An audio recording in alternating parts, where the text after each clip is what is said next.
Okay, so we're going down to Florida this time. And is it, let's see if it connects. Is it Daniela? Daniela? How do you pronounce your name? Yes, that's me, Daniela. Daniela. Okay, how may we help you today, Daniela? Yes, I'm good. Thank you so much for answering my call. So I have this situation. So I'm really young. I'm only 22 years old, and I me mean, and my I'm sorry. husband got married really young. Just, We got just, married. just 1 second. Oh, hello. I don't Uh-huh. hear very well. How old Sorry. did you say? Oh, I'm 22. Okay. Okay, thank Hello. you. I got it. My helper here are helping me. I do have a hearing problem. You're 22, is that what you said? Okay. No, no, no. I'm so sorry, Yeah. Daniela. So Okay. no, no, no. I'm can be really fast sometimes too.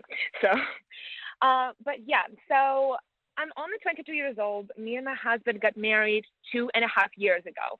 So we obviously got married really young, Hmm. and we are both from a Christian background. So it makes sense. Like we were saving ourselves for marriage. We got. I mean, started dating in college. Hmm. Um, and everything was going pretty good. Obviously, like every marriage, we had some problems. Hmm. But then half a year ago, he tried to cheat on me. So he Hmm. invited a girl over and tried, but she rejected him. And then she told me that that happened. I didn't know that girl. Like it was his friend. Hmm. Anyways, it was obviously really big shock for me. I didn't think that ever gonna happen. That like I never expected that. And I forgave him. We moved on. We um, moved to a different city for his job. It seemed like everything was going pretty well for the half a year. It really seemed like it was getting better. But then I mean, 1 month ago, we had a really good conversation, like just two mature adults, not like we didn't have a fight or nothing. Hmm. But he was like, when we would have fights, he would tell me, "Oh, I'm jealous of young guys. I mean, not young, but single guys. Like Hmm. I'm jealous that they can just sleep with whoever, do whatever, and I feel like I'm missing out." Hmm. Um, and I was like, "That's obviously not okay. Like we need to work on that and figure it out because Hmm. like you can't live like all your life and feel like you're missing out." Right. So we both decided to take a break. And he was like, divorce is not an option. We're just going to take a month break.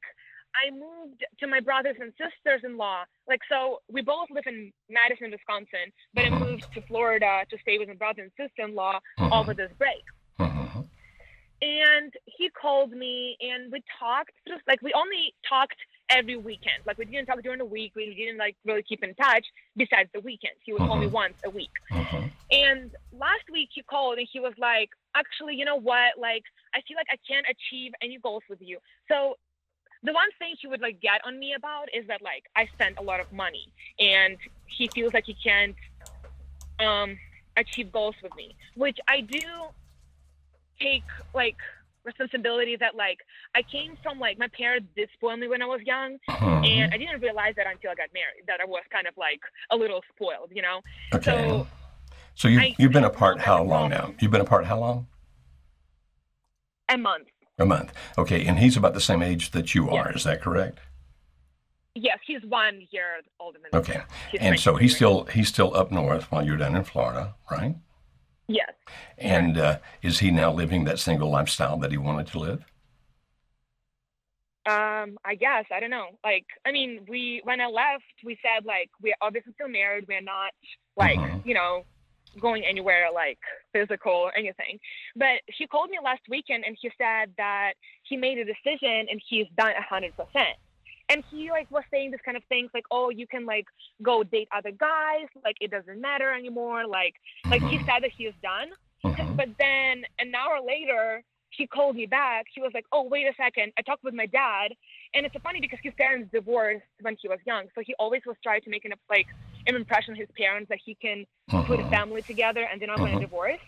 And his dad like left the family. So it's funny because his dad called him and he was like, don't rush into calling quits because it is way easier to call it quits, but it's hard to like put it back together. So his Hmm. dad gave him advice not to like call it quits. Okay, so So what? he took it back. Where but does it's it stand now? Does it stand now that he wants a divorce, or does it stand that he wants to put the marriage back together? Where is it now?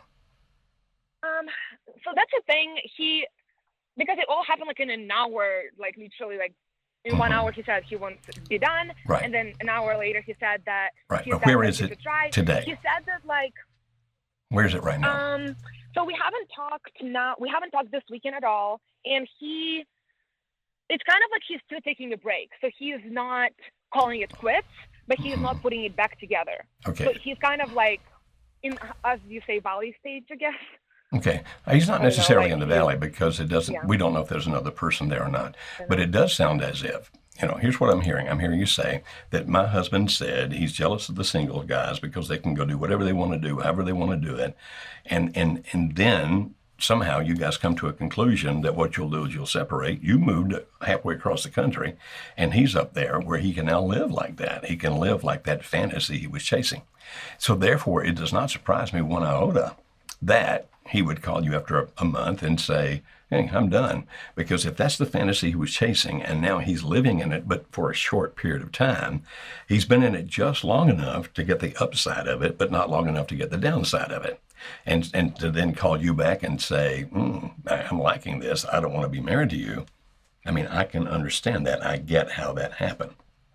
I'm glad that his father seems to be a voice of reason where he's saying, you ought not do this. But Daniela, here's what I would recommend. If you really want to make this marriage work, it's not going to work if you're living in Florida and he's living up there and he's living the life of a single man, which he told you was his fantasy. That's what he wanted to do. Now, you cannot make him move to Florida. Of course, you could move back up there if you wished, but I'm sure there's some obstacles in that. There are also some risk in that.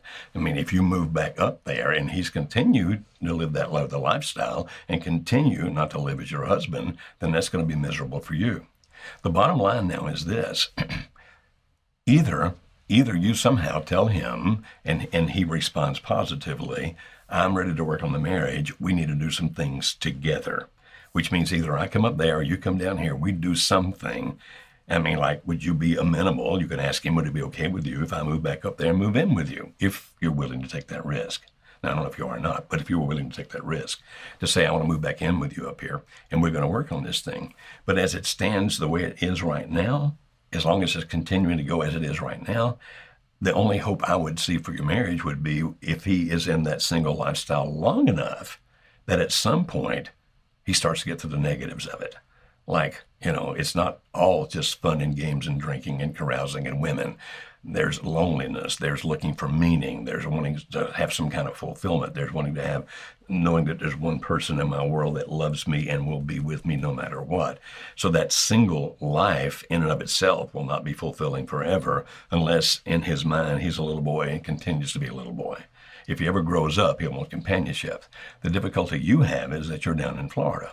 And when he comes to that downside, if he's got no contact with you, no real contact with you other than a phone call every so often, then if he decides that he wants a companion and to settle down and to grow up, it's more likely that's going to happen with somebody he meets up there.